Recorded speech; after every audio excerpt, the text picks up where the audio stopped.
कन्हैया कुमार ने वोटर्स के मन को भांप लिया है। क्या नीतीश कुमार पर हमला बोलकर कन्हैया ने अपनी जीत पक्की कर ली है? आखिर ऐसा क्यों कहा जा रहा है कि कन्हैया के इस दाव ने बीजेपी के मनोज तिवारी को उत्तर पूर्वी दिल्ली की रेस में काफी पीछे छोड़ दिया है? और सबसे बड़ा सवाल तो ये है कि दिल्ली से चुनाव लड़ रहे कन्हैया ने बिहार के सीएम नीतीश कुमार को निशाने पर लेकर भारी मतों से विजय का रास्ता कैसे क्लियर कर लिया है। लोकसभा चुनाव अब चौथे राउंड में प्रवेश कर चुका है। चौथे फेज के दौरान उत्तर पूर्वी दिल्ली सीट से कांग्रेस कैंडिडेट कन्हैया कुमार भी वोट डालने के लिए अपने घर बेगूसराय पहुंचे हुए थे। लेकिन इस दौरान जब कन्हैया का मीडिया से आमना सामना हुआ तो उन्होंने बिहार के सीएम नीतीश कुमार पर जमकर निशाना साधा।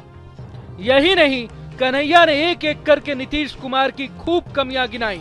साथ ही बिहार की दुर्गति के लिए नीतीश कुमार को जिम्मेदार भी ठहराया। लेकिन दिल्ली से चुनाव लड़ रहे कन्हैया अचानक नीतीश कुमार पर क्यों बिफर पड़े, ये सवाल आपके मन में जरूर उठ रहा होगा। तो आपको बता दें कि नीतीश पर कन्हैया का ये अटैक महज इत्तेफाक नहीं है, बल्कि एक सोची समझी रणनीति है जो कांग्रेस पार्टी ने दिल्ली फतह के लिए तैयार की है। कांग्रेस की स्ट्रैटेजी पर बात करेंगे, उससे पहले कन्हैया कुमार का पूरा बयान जरूर सुन लीजिए। कमिटमेंट था ना बिहार को विशेष राज्य का दर्जा देने का, क्या हुआ उस कमिटमेंट का? स्मार्ट सिटीज का क्या हुआ?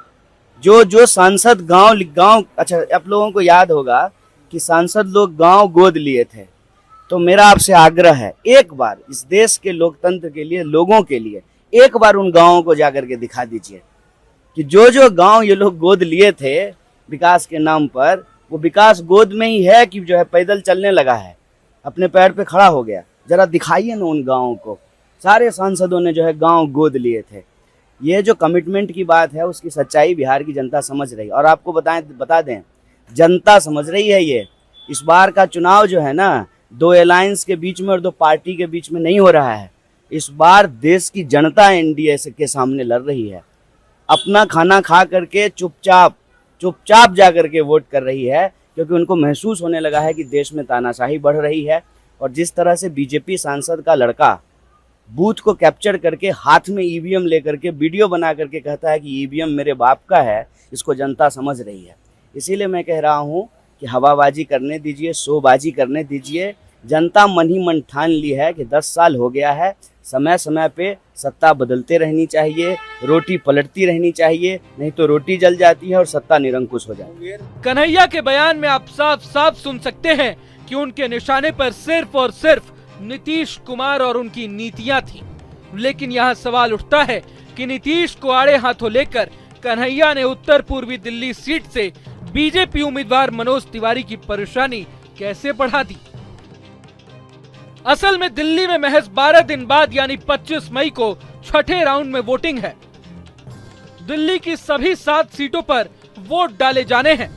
लेकिन उत्तर पूर्वी दिल्ली सीट का समीकरण बाकी सभी सीटों से थोड़ा अलग है। इस सीट पर पूर्वांचली वोटर्स निर्णायक भूमिका में होते हैं। चूंकि north east Delhi seat UP के सीमा से सटी हुई है, इसलिए यहाँ बिहार के लोग भी अच्छे खासे तादाद में रहते हैं। पॉलिटिकल एक्सपर्ट्स का मानना है कि इन बिहारी वोटर्स के लिए जितने अहम स्थानीय मुद्दे हैं, उससे कहीं ज्यादा जरूरी बिहार के मसले हैं। चूंकि पिछले 2 दशक से नीतीश कुमार बिहार के सीएम हैं, इसलिए पॉलिटिकल एक्सपर्ट्स का मानना है कि उत्तर पूर्वी दिल्ली सीट पर नीतीश सरकार के खिलाफ एंटी इनकम्बेंसी फैक्टर काफी हावी है, जो दिल्ली के लोकसभा चुनाव में असरदार साबित हो सकता है। ऐसे मतदाताओं की बात करें तो कोई पैसे कमाने के लिए बिहार से पलायन करके दिल्ली में गुजर बसर करने को मजबूर है, तो कोई बिहार में रोजगार न होने के चलते राज्य के बाहर जाने पर बाध्य है। ये बात लाजमी है कि इन वोटर्स के मन में सबसे ज्यादा रोष बिहार के सीएम के प्रति ही होगा। यही नहीं, पिछले 2 बार से बीजेपी के मनोज तिवारी इन्हीं बिहारी वोटर्स के इस नब्ज को पकड़कर जीतते आ रहे हैं। मगर अब समय बदल चुका है। कांग्रेस का मानना है कि अगर इस सीट पर बिहारी वोटर्स के मन में उतर गए तो जीत पक्की है। यही वजह है कि कन्हैया अपनी सभाओं में भी केंद्र सरकार के साथ साथ नीतीश कुमार पर भी लगातार हमला बोल रहे हैं। हालांकि दूसरी तरफ बीजेपी के मनोज तिवारी अपनी दावेदारी को लेकर काफी कॉन्फिडेंट हैं। क्षेत्र की जनता, दिल्ली की जनता, खासतौर से नॉर्थ ईस्ट दिल्ली की जनता ऐसे लोगों को कड़ा जवाब देने वाली है। मुझे तो लगता है जमानत भी जब्त हो जाए तो आश्चर्य नहीं होना चाहिए।